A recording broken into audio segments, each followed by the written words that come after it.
Hello dear students and friends, मैं आज आपके सामने क्लास 9th का डेमोक्रेटिक राइट्स चैप्टर लेकर प्रेजेंट हूँ। इसमें बेसिकली मैं आपके बारे में बताऊँगा लाइफ विदाउट राइट्स के बारे में। इसमें क्या है हमारे फंडामेंटल राइट्स, और ये अगर मान लीजिए हमारे राइट्स ना हो तो हमारे साथ क्या क्या हो सकता है। तो इसमें आपके बुक्स में जो पहले जो दो तीन टॉपिक्स दे रखे हैं, तो इसमें आपको ये समझाने की कोशिश करें। इसमें सिर्फ एग्जांपल्स हैं ये, और एग्जांपल आप बहुत तरह का देख सकते हैं, सुन सकते हैं, लेकिन आप जो बुक्स में दिया है मैं उसी एग्जांपल पे आपको डिस्कशन करूँगा, बताऊँगा कि आप किस तरीके से इसको समझ सकते हैं।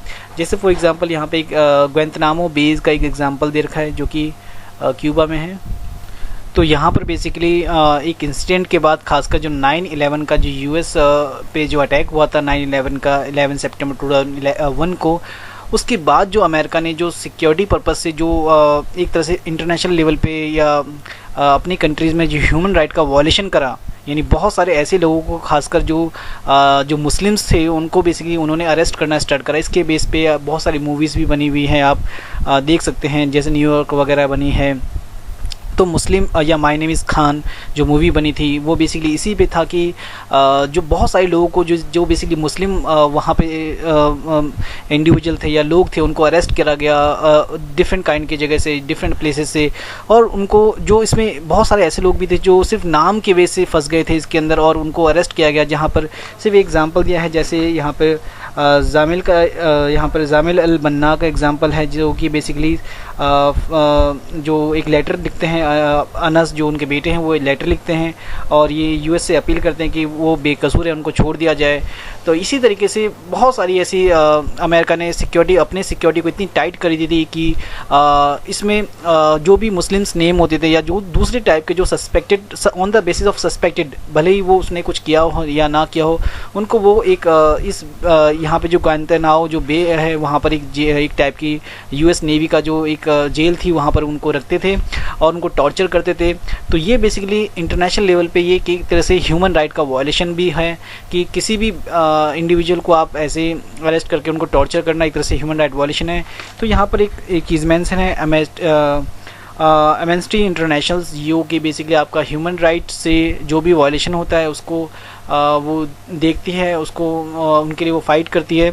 लेकिन यहाँ पर यूनाइटेड नेशंस और एमनेस्टी इंटरनेशनल जैसे एनजीओस वगैरह भी यूएस गवर्नमेंट से अपील करती है कि अगर वो गिल्टी नहीं है तो उनको छोड़ दिया जाए। लेकिन यहाँ पर अमेरिका अपनी मनमानी दिखाता है और वो बेसिकली उन लोगों को टॉर्चर करता है। तो यहाँ पे इस तरह की स्टोरीज़, बहुत सारी स्टोरीज़ आपको देखने को मिलेगी, जहाँ पर अगर हमारे पास राइट ना हो तो हमारे साथ क्या हो सकता है। चाहे वो एक चाइनीज़ कंट्री है जहाँ पर कम्युनिस्ट जहाँ पर बेसिकली कम्युनिस्ट गवर्नमेंट है, वहाँ पे लोगों को राइट नहीं है, या मान लीजिए एक सऊदी अरेबिया है यहाँ पर जहाँ पर बेसिकली एक मोनार्की सिस्टम है, मोनार्की सिस्टम में लोगों के पास वो राइट नहीं है जो एक डेमोक्रेटिक राइट में होती है। या यहाँ पे कोसोवो का एग्जांपल है, कोसोवो में बेसिकली जो मेजॉरिटी है, पहले हम देख लेते हैं सऊदी अरेबिया में क्या प्रॉब्लम है। सऊदी अरेबिया में बेसिकली एक यहाँ पे एक मोनार्की सिस्टम है, और मोनार्की सिस्टम के अंडर में जाहिर सी बात है सिटीजन के पास कोई राइट नहीं होती है। मैंने बताया कि अलग अलग कंट्रीज़ में अलग अलग लोगों के पास राइट होते हैं, कहीं पे नहीं होते हैं। तो यहाँ पर सऊदी अरेबिया जो गवर्नमेंट है वो बेसिकली मोनार्की सिस्टम है, इसका मतलब वहाँ पे इलेक्शंस नहीं है। इसके अलावा वहाँ पे एग्जीक्यूटिव और लेजिस्लेचर की भी सारी की सारी जो पावर है वो सिर्फ किंग के पास होती है। इसके अलावा यहाँ पे कोई भी इंडिविजुअल यानी कोई भी इंडिविजुअल या सोसाइटी अपनी पॉलिटिकल पार्टीज़ नहीं बना सकती है। पॉलिटिकल पार्टी का मतलब है कि वहाँ पे इलेक्शन होना, तो ऐसा कोई इलेक्शंस होते ही नहीं है, जिसकी वजह से वहाँ पे किंग के पास ही एब्सोल्यूट पावर होती है। इसके अलावा यहाँ पे कोई फ्रीडम ऑफ रिलीजन नहीं है, यानी यहाँ पे कोई भी जो एक मुस्लिम नेशन है तो यहाँ पर बेसिकली सभी मुस्लिम को फॉलो करना पड़ता है। अगर कोई वहाँ पे नॉन मुस्लिम्स हैं तो उनको अपना रिलीजन प्राइवेट में फॉलो करना पड़ता है, या छुप करके अपने घर में ही पूजा करनी पड़ती है, पब्लिक स्पेयर में वो आ नहीं सकते हैं। इसके अलावा यहाँ पे जो वुमेंस हैं, वुमेंस को भी यहाँ पर काफ़ी ज़्यादा पब्लिक रिस्ट्रिक्शन फेस करना पड़ता है। जितनी राइट्स मैन को मिलते हैं उतने राइट यहाँ पे वुमेंस को नहीं मिलते हैं। तो इस तरीके से जो सऊदी अरेबिया है, एक तरह से यहाँ पर जो लाइफ है विदाउट द राइट है, बहुत सारी चीज़ें यहाँ पे लोगों को नहीं मिलती है, खासकर फंडामेंटल राइट्स के रिगार्डिंग में, जो कि हम अभी इंडिया में पढ़ेंगे कि इंडिया में किस तरीके से बहुत ज़्यादा डिफरेंट है इस सऊदी अरेबिया की गवर्नमेंट से, या सऊदी अरेबिया के जो राइट्स हैं वो हमें किस तरीके से डिफरेंट है हमारे राइट से। इसी तरीके से हम बात कर सकते हैं एथनिक मास्केयर इन कोसोवो। कोसोवो बेसिकली एक कंट्री है और वहाँ पर बेसिकली क्या हुआ, एक मास्केयर यानी वो एथनिक बेस पे मतलब क्या है कि एक ही कंट्री में दो एथनिक्स के जब लोग रहते हैं या अदर एथनिक्स के लोग रहते हैं तो वहाँ पर एक मास्केयर या एक तरह से लोगों एक दूसरे के प्रति हेट जो होता है उसको यहाँ पे मेंशन किया गया है कि वहाँ पे जो यूगोस्लाविया कंट्री में ये यूगोस्लाविया में बेसिकली एक प्रोविंसेस था यहाँ पर आपका कोसोवो। तो वहाँ पर बेसिकली जो सर्ब दो टाइप के लोग थे, एक सर्ब्स थे और दूसरे थे आपके अल्बेनियन। यहाँ पे होता क्या कि यहाँ का जो एक लीडर था, नेशनलिस्ट लीडर मिलशोविक्स, वो इलेक्शन जीतने के बाद ये अपनी आर्मी को ऑर्डर करता है जो मेजॉरिटी में थे कि यहाँ पे जो अल्बेनियंस है या तो उनको वो लोग कंट्री छोड़ने के लिए या उनको बेसिकली मार दिया जाए एक तरह से। तो बहुत सारे जो आर्मी वाले थे खासकर वो अपनी ही कंट्री के लोगों को, अपने ही अल्बेनियन लोगों को जो कि दूसरे एथनिक्स के थे उनको किल करा जाता है। उनके यहाँ पे एक स्टोरी है 74 ईयर्स लेडी की, जो इनका नाम है बेसिकली बैतिस्ता की। वो किस तरीके से बताती है स्टोरी, कैसे उसको हस्बैंड्स को उसको मार दिया गया, उसके घर छीन लिया गया और वो एक तरह से बिल्कुल सब कुछ लॉस्ट खो देती है। तो इस तरीके से बहुत सारी अल्बेनियन जो फैमिलीज थी उनको किल करा गया, लार्ज नंबर में मास्केर करा गया। तो ये बेसिकली अब तक का सबसे बड़ा एक तरह से एक दूसरी कम्युनिटी की, खासकर एथनिक कम्युनिटी के अगेंस्ट में ये एक बहुत बड़ा एक तरह से मास्केर था, जो कि जब उसे फाइंड करा गया, इंटरनेशनल कोर्ट ऑफ जस्टिस ने फाइंड किया कि ये बहुत बड़ा एक ह्यूमैनिटी के खिलाफ एक बहुत बड़ा एक तरह से स्टिग्मा है, तो उसको पनिश किया गया एक तरह से। तो यहाँ पे ये जो दो स्टोरी बताई गई है कि अगर सोचिए अगर आपकी अपनी ही कंट्री में अगर आपको माइनॉरिटी को वो राइट ना मिले जो उन्हें मिलना चाहिए तो क्या हो सकता है कंट्री में। तो यही हम आगे अपने फंडामेंटल राइट्स में पढ़ेंगे, इंडिया के फंडामेंटल राइट्स में, कि हमारे इंडियन गवर्नमेंट, इंडियन कॉन्स्टिट्यूशन ने हमें कितने राइट्स प्रोवाइड करे हैं जो कि अदर कंट्रीज से बहुत ज़्यादा डिफरेंट है। तो चलिए स्टार्ट करते हैं अपना फंडामेंटल राइट्स। ओके, जो आपका टॉपिक है यहाँ पे, why do we need right in democracy, यानी हमें राइट्स की क्यों ज़रूरत है एक डेमोक्रेटिक कंट्री में। हम एक डेमोक्रेटिक कंट्री है, तो डेमोक्रेटिक कंट्री में राइट्स, अगर ये ध्यान रखिए, अगर हमारे पास राइट नहीं होंगे तो वो डेमोक्रेटिक कंट्री भी नहीं मान जाएगी। फॉर एग्जांपल चाइना के हम मान सकते हैं, चाइना एक कम्युनिस्ट कंट्री है और वहाँ पर सिटीजन को वो राइट्स नहीं है जो हमें एज ए इंडिया में इंडियन सिटीजन को मिलते हैं। चाइना में कोई इलेक्शंस नहीं होते रेगुलर्स, जबकि हमारे यहाँ रेगुलर इलेक्शंस होते हैं, हम अपने गवर्नमेंट को इलेक्ट करते हैं। और ये राइट है कि राइट टू वोट, सबसे बड़ी बात है कि राइट टू वोट है, और इवन राइट टू वोट नहीं बल्कि हम इंडिपेंडेंट हैं इलेक्शन लड़ने के लिए। तो ये हमारा डेमोक्रेटिक कंट्री है। इसके अलावा हमारे जो सिटीजन्स हैं उसको वो सारे राइट्स मिलते हैं जो एक अदर कंट्रीज़ में नहीं मिलते या माइनॉरिटी को नहीं मिलते। हमारी कंट्री में माइनॉरिटीज़ को भी वही राइट्स हैं चाहे जो बेसिकली मेजॉरिटी को हैं। तो इस तरीके से डेमोक्रेसी में मेजॉरिटी का जो डोमिनेंस है वो कम हो जाता है और यहाँ पे पावर शेयरिंग होती है। इसके अलावा वुमेंस को इक्वलिटी मिलती है, जैसे कि सऊदी अरेबिया में वुमेंस को इतनी आज़ादी नहीं मिलती, जबकि हमारे यहाँ वुमेंस भी इक्वली बेसिकली वो राइट लेती है जैसे मेंस के पास होते हैं। तो इसलिए हमारे यहाँ राइट बहुत इंपॉर्टेंट है, जिसमें उसके अलावा गवर्नमेंट का क्रिटिसाइज, गवर्नमेंट पे कंट्रोल करने के लिए हमारे पास सबसे बड़ा राइट है राइट टू फ्रीडम, जिसके अंदर मीडिया और अपने आप को एक्सप्रेस करने का, फिल्म, मीडिया, न्यूज़पेपर, ये सब राइट्स आ जाते हैं हमारे। तो कहीं ना कहीं हमारे राइट्स जो हैं वो बेसिकली गवर्नमेंट पे कंट्रोल करते हैं। तो इसलिए हमें डेमोक्रेटिक कंट्री में राइट्स की रिक्वायरमेंट है, गवर्नमेंट को कंट्रोल करने के लिए, इक्वलिटी प्रोवाइड करने के लिए, मेजॉरिटी का जो माइनॉरिटी का जो डोमिनेंस है उसे कम करने के लिए हमें राइट्स की रिक्वायरमेंट होती है। तो आप इन सब चीज़ों को, पॉइंट्स को लिखोगे, हमें इसी वजह से हमें राइट्स की रिक्वायरमेंट होती है एज अ डेमोक्रेटिक कंट्री में। ओके, हम बात करेंगे यहाँ पे अब right in the Indian constitutions, यानी इंडियन कॉन्स्टिट्यूशन में हमारे क्या राइट्स प्रोवाइड किए गए हैं। तो मैं आपको बता दूँ, हमारी इंडियन कॉन्स्टिट्यूशन में हमारी जो कॉन्स्टिट्यूशन ने हमें 6 राइट्स प्रोवाइड करे हैं और ये सारे 6 राइट्स एवरी सिटीजन्स को मिले हैं। अगर इस तरह के जो राइट्स हैं वो इवन पार्लियामेंट भी इन राइट्स को नहीं छीन सकता है। ये एक्सेप्शन है कि अल्टीमेटली पावर तो पार्लियामेंट के पास भी, लेकिन पार्लियामेंट भी ऐसे राइट्स नहीं बना सकता है या ऐसे लॉज नहीं बना सकता है जो कि हमारे फंडामेंटल राइट को वायलेट करते हो। इसके रिगार्डिंग में मैं आपको आगे बताऊंगा। तो हम चले जानते हैं कि हमारे 6 फंडामेंटल राइट्स क्या हैं। यहाँ पे एक खास बात बता दूँ, यहाँ पे मैं आर्टिकल्स भी मेंशन करूँगा जो कि आपकी बुक्स में मेंशन नहीं है। टॉपिक्स तो वही हैं सारे के सारे, लेकिन मैं आर्टिकल मेंशन के साथ आपको बता रहा हूँ, जिसमें आपको एक ब्रॉड नॉलेज हो जाए कि किस आर्टिकल में क्या क्या कहा गया है, जो कि आपको मेंशन करना है अपने फंडामेंटल राइट्स में। ओके, अब राइट टू इक्वालिटी के बारे में बात करेंगे हम। राइट टू इक्वालिटी यानी इक्वालिटी का मतलब क्या है, ये हमारे एक फर्स्ट फंडामेंटल राइट्स है, राइट टू इक्वालिटी, जिसे बोलते हैं समानता का अधिकार। अब ये जो हमारा राइट इक्वालिटी है, राइट टू इक्वालिटी, ये है क्या? इसमें सबसे पहले आर्टिकल 14 में वैसे आपकी बुक्स में मेंशन नहीं आर्टिकल 14, फिर भी मैं आपको बता रहा हूँ। आर्टिकल 14 ये है आपका क्या प्रोवाइड करता है, कॉन्स्टिट्यूशन ये प्रोवाइड करता है आपका इक्वालिटी बिफोर द लॉ, यानी कानून की नज़रों में हम सभी बिल्कुल बराबर हैं, चाहे वो राष्ट्रपति हो, चाहे प्रधानमंत्री हो, किसी के पास कोई मतलब राइट्स के रिगार्डिंग में किसी के पास कानून की नज़रों में सब बराबर हैं। हाँ, उनकी जो पावर है प्रेसिडेंट की या प्राइम मिनिस्टर की वो अलग हैं, लेकिन कानून की नज़रों में सब बराबर है, सबके पास एक जैसा राइट टू वोट है। सब अगर कोई भी जुर्म करता है तो सब कोई भी क्राइम करता है तो सभी लोगों को एक जैसी पनिशमेंट होगी। तो ये बेसिकली हमारा क्या है, right to equality, equality before the law. अब इसके बाद आ जाइए अब आर्टिकल 15। आर्टिकल 15 हमारा क्या बोलता है, article prohibition of discrimination on the grounds of religion, race, caste, gender और प्लेस ऑफ बर्थ। यानी आर्टिकल 15 ही ये प्रोवाइड करता है कि आपने सुना होगा अनटचेबिलिटीज़, जो हमारे सिस्टम में, हमारी सोसाइटी में कास्ट सिस्टम को ज़्यादा प्रीफर करा जाता था। इसके अंदर रिगार्डिंग में बहुत सारे लोगों के साथ डिस्क्रिमिनेट करा जाता था अलग अलग on the basis of caste, religion, gender. तो कोई भी पब्लिक प्लेसेस पे कि इस पब्लिक प्लेसेस पे इस बेस पे कि आप इस कास्ट के हो, आप इस रिलीजन के हो, आप इस रीज़न के हो, आप तो आपको इस प्लेस में नहीं आने दिया जाएगा।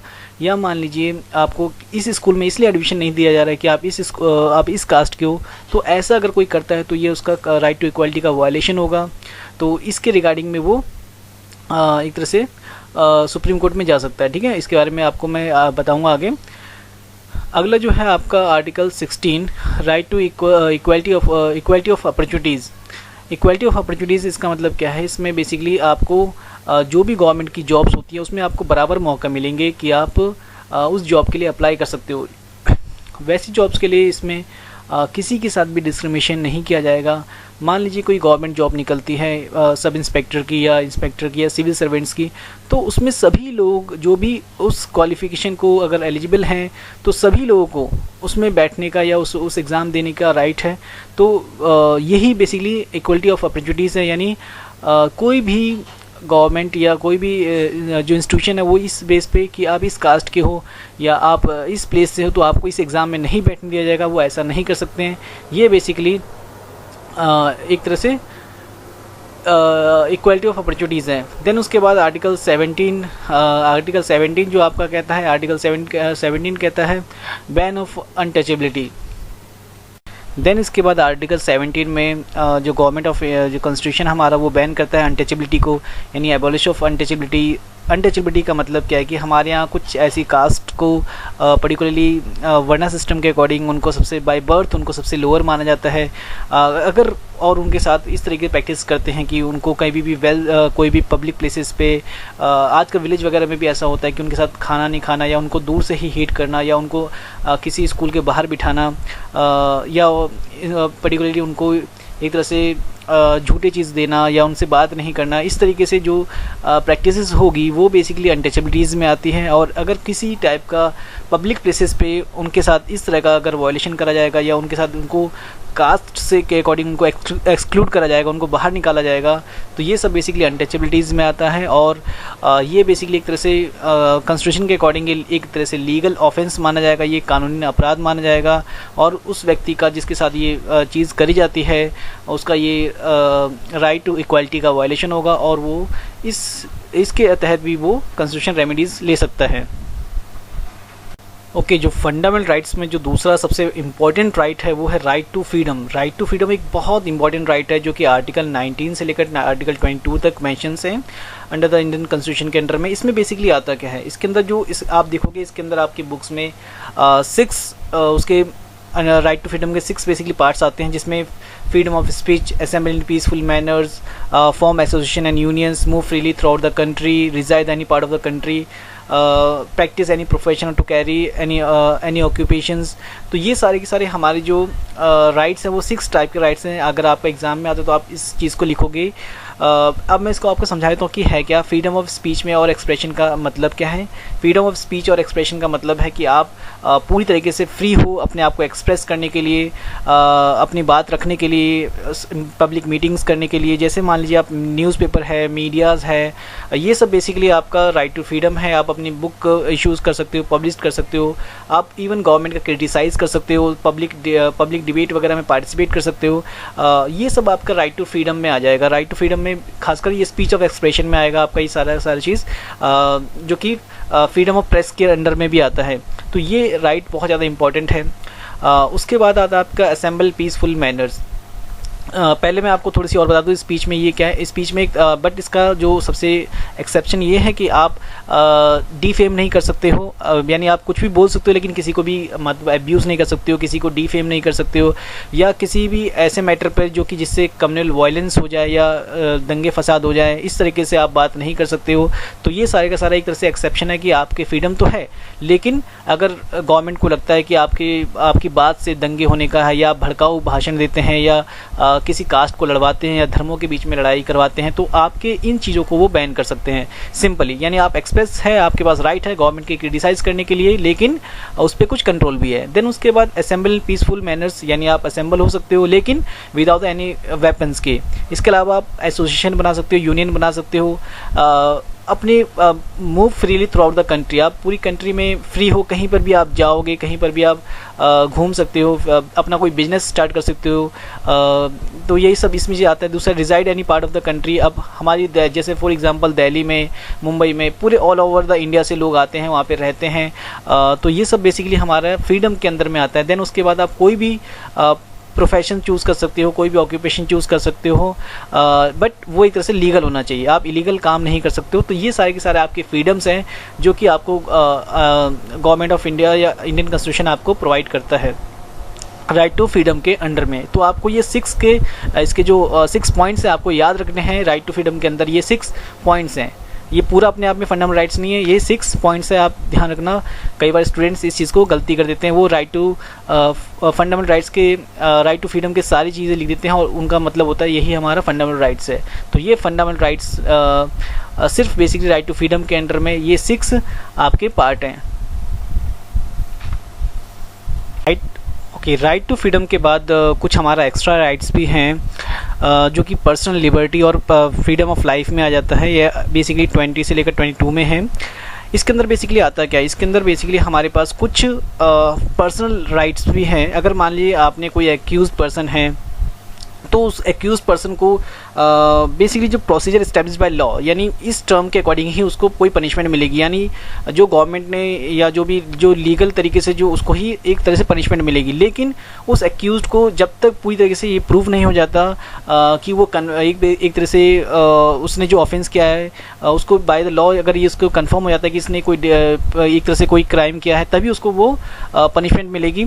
लेकिन उसके पास भी इसके अलावा भी कुछ राइट्स है। उसके पास कुछ राइट्स किस प्रकार से हैं, जैसे मान लीजिए यहाँ पे सबसे पहली बात है कि जो भी पर्सन को अरेस्ट करा जाएगा या डिटेन करा जाएगा, तो उसको पहले रीज़न बताना होगा जो भी अथॉरिटी है कि हमें क्यों अरेस्ट करा जा रहा है। देन उसके बाद विद इन उसको 24 आवर्स मजिस्ट्रेट के आगे प्रेजेंट करना होगा। उसको पास ये राइट है कि वो अपना एक एडवोकेट वगैरह चूज़ कर सकता है।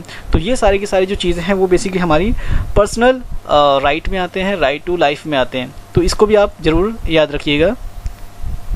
नाउ जो हमारा थर्ड जो फंडामेंटल राइट्स है वो है right against exploitations. Right against exploitation में बेसिकली कॉन्स्टिट्यूशन के आर्टिकल 23 और 24 में ये सब मेंशंस हैं। आर्टिकल जो 23 आपका जो कहता है, इस राइट में बेसिकली आर्टिकल 23 में ये मेंशन है कि किसी भी टाइप का जो ह्यूमन ट्रैफिकिंग है, ह्यूमन ट्रैफिकिंग और जो फोर्स लेबर है या बेकार सिस्टम है, उसको बैन करता है, उसको प्रोहिबिट करता है। यानी किसी भी इंसानों को, खासकर गर्ल्स को, बॉयज़ को या हम बेच नहीं सकते हैं। हमारे सिस्टम में, हमारी सोसाइटी में ऐसे बहुत सारे लोग हैं जो ह्यूमन की ट्रैफिकिंग करते हैं फॉर वेरियस रीजंस। तो अगर मान लीजिए इस तरह की अगर ह्यूमन ट्रैफिकिंग होती है तो वो बेसिकली हमारे कॉन्स्टिट्यूशन के अकॉर्डिंग उसको एक्सप्लॉयटेशन माना जाएगा। या जो नेक्स्ट है वो है फोर्स लेबर, या फोर्स लेबर को बेसिकली बंधुआ मजदूरी या बेकार सिस्टम भी कहते हैं। अगर किसी से काम करवा करके उसका पैसा नहीं दिया जाता किसी मजदूर को या किसी वर्कर को, तो वो भी उसका एक्सप्लॉयटेशन माना जाएगा। तो ये बेसिकली हमारा राइट है कि हम बेसिकली इस एक्सप्लॉयटेशन से फ्री रहें। देन उसके बाद आर्टिकल 24 में मेंशन है कि ban of child labour. Child labour का मतलब क्या है कि इसमें सिंपल सी बात है कि इसमें जो भी 14 ईयर्स का है वो किसी भी इंडेंजर्स इंडस्ट्रीज़ वगैरह में या कारखानों में वो काम नहीं कर सकता। अगर वो काम करता है तो बेसिकली ये उसका फंडामेंटल राइट का वॉयलेशन माना जाएगा। तो ये हमारा बेसिकली राइट है, राइट अगेंस्ट एक्सप्लॉयटेशन। ओके, जो फोर्थ हमारा जो राइट है, right to freedom of religion, यानी धार्मिक स्वतंत्रता का अधिकार, यानी आपको किसी भी धर्म को मानने का फ्रीडम है। इसमें ये बेसिकली आपको आर्टिकल 25 से लेकर 28 तक मेंशन है कि आप सबसे पहले बात फ्री हो इंडिया में, क्योंकि इंडिया जो एक सेकुलर कंट्री है तो आप यहाँ पे फ्रीडम है, किसी भी रिलीजन को आप फॉलो कर सकते हो, मान सकते हो, उसको आप उसकी जो चीज़ें हैं उसको आप एक्सेप्ट कर सकते हो, उसका प्रचार कर सकते हो, उसको आगे बढ़ा सकते हो रिलीजन्स को। तो ये बेसिकली हमारा राइट टू फ्रीडम है। इसके अलावा आप अपने रिलीजन के नाम पर आप इंस्टीट्यूशंस वगैरह इस्टेब्लिश कर सकते हो, या जो भी उसके मेथड हो उसको प्रैक्टिस कर सकते हो। चाहे आप तिलक लगाइए, चाहे आप कैप पहनिए, चाहे आप कृपान धारण करिए, ये सब आपके धर्म का से जो भी जुड़ी हुई चीज़ें हैं आप उसको फॉलो कर सकते हो। यही हमारा राइट टू फ्रीडम है। ओके, जो नेक्स्ट आपका जो फिफ्थ राइट फंडामेंटल राइट्स है वो है आपका culture and educational right. Cultural and educational rights का मतलब क्या है? ये बेसिकली खासकर ये हमारी सोसाइटी में, क्योंकि हमारी इंडिया जो बहुत डाइवर्स है, बहुत अलग अलग हमारे यहाँ धर्मों के और बहुत अलग अलग कास्ट के लैंग्वेज के लोग रहते हैं। तो बेसिकली उन लैंग्वेज का और रिलीजन्स का जो माइनॉरिटी में है उनको प्रोटेक्शन करा जाए, उनको उनके रिलीजन का, उनके कल्चर का प्रोटेक्शन कैसे करा जाए। तो ये राइट आपको वो राइट प्रोवाइड करता है जिसमें खासकर माइनॉरिटी के राइट्स और उनके रिलीजन को कंजर्व करा जा सके। फॉर एग्जांपल मैं आपको एग्जांपल समझाता हूँ। जैसे मान लीजिए हमारे यहाँ बहुत सारे रिलीजन्स हैं, खासकर जैसे मान लीजिए हमारे हिंदू मेजॉरिटी में है, तो माइनॉरिटी की जैसे मान लीजिए मुस्लिम्स हैं, सिख्स हैं, पारसी है, बुद्धिज़्म है, जैन है। तो ये अपने रीजन के बेस पे अपने इंस्टीट्यूशन इस्टेब्लिश कर सकते हैं और वहाँ पे अपने कल्चर को एक तरह से कंजर्व कर सकते हैं, उनको आगे बढ़ा सकते हैं। अगर मान लीजिए सभी लोग अगर मान लीजिए खास तरह के प्रैक्टिसेस सीखेंगे। अभी हमें इसकी ज़रूरत क्यों पड़ी? इसकी ज़रूरत इसलिए पड़ी क्योंकि हमारा जो देश है वो एक डेमोक्रेटिक देश है, और डेमोक्रेटिक देश में बेसिकली जो मेजॉरिटी है उनके पास पावर होती है। बट यहाँ पे माइनॉरिटी का क्वेश्चंस हैं, तो माइनॉरिटी का भी राइट होना चाहिए अपने रिलीजन और अपने कल्चर को प्रोटेक्ट कर सके। इसी के रिगार्डिंग में ये राइट दिया गया है।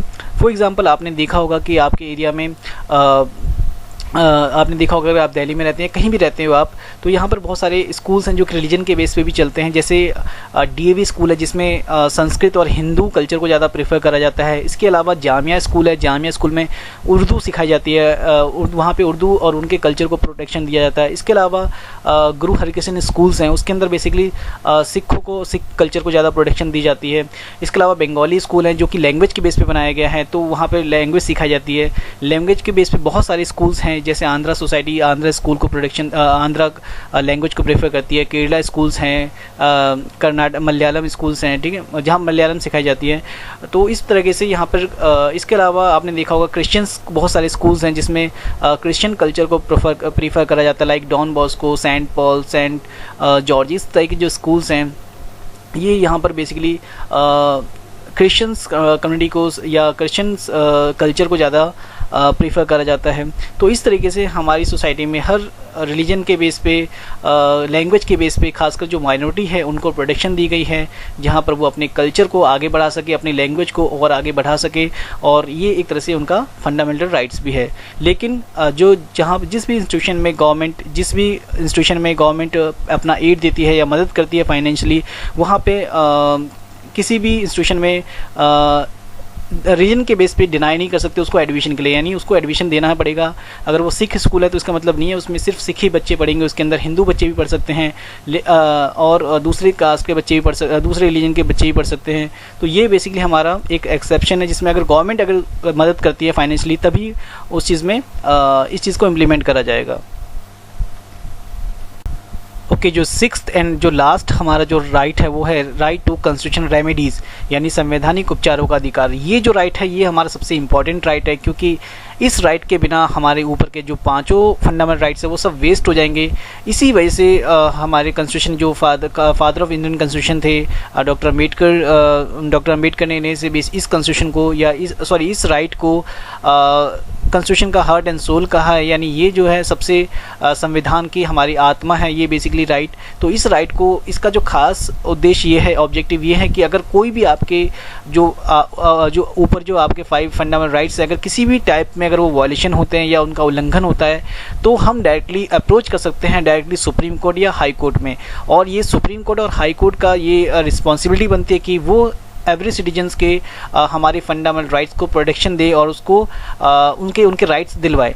इसके लिए वो क्या करती है, इसके लिए बेसिकली वो बहुत सारे जिस भी टाइप का अगर आपका फंडामेंटल राइट वायलेशन हुआ है तो उसके लिए वो रिट इशू करती है। रिट बेसिकली एक तरह का हाई कोर्ट या सुप्रीम कोर्ट के एक ऑर्डर्स होते हैं जिसमें आपके राइट को आपको वापस करा जाता है, या आपके अगर मान लीजिए किसी बच्चे को इस बेस पे एडमिशन नहीं दिया गया है कि वो जो बच्चा है वो इस रिलीजन का, इसलिए हम इसको एडमिशन नहीं देंगे, या इस कास्ट का इसलिए एडमिशन नहीं देंगे, तो ये गवर्नमेंट अगर तो ये बेसिकली सुप्रीम कोर्ट रिट निकालेगी अथॉरिटी को कि आप उस स्कूल में जाइए और इस बच्चे का राइट उसको वापस दिलाइए या उसको एडमिशन कराइए। तो ये बेसिकली हमारे जो रिट्स हैं यही हमारे यही हमारे फंडामेंटल राइट का कॉन्स्टिट्यूशनल रेमेडीज़ हैं जो कि सुप्रीम कोर्ट या हाई कोर्ट इश्यूज़ करता है।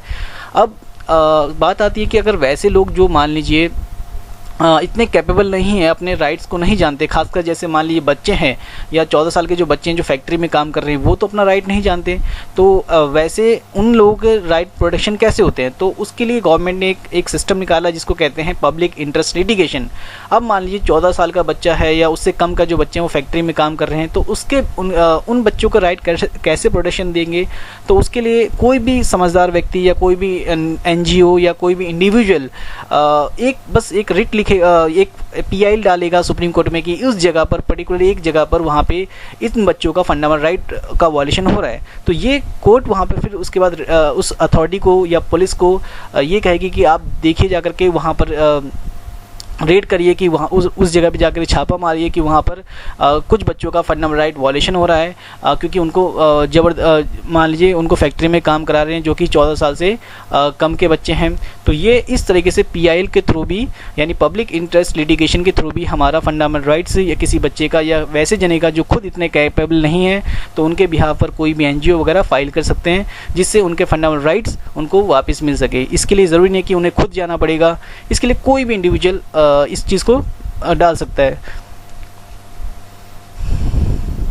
ओके, शुक्रिया दोस्तों, थैंक यू अगर आपने इस वीडियो को देखने के लिए, और इसे अगर आपको अच्छा लगा तो इसे लाइक करिए और प्लीज़ लाइक करिए, और कोई सजेशन है तो प्लीज़ मुझे लिखिए, मैं आपकी जहाँ तक हो सके मैं आपकी हेल्प करूँगा। प्लीज़ इसे सब्सक्राइब करिए और अपनी सजेशन और अपने जो भी डाउट्स हैं ज़रूर मुझसे पूछिए, मैं आपके डाउट्स क्लियर करने की पूरी कोशिश करूँगा। Thank you.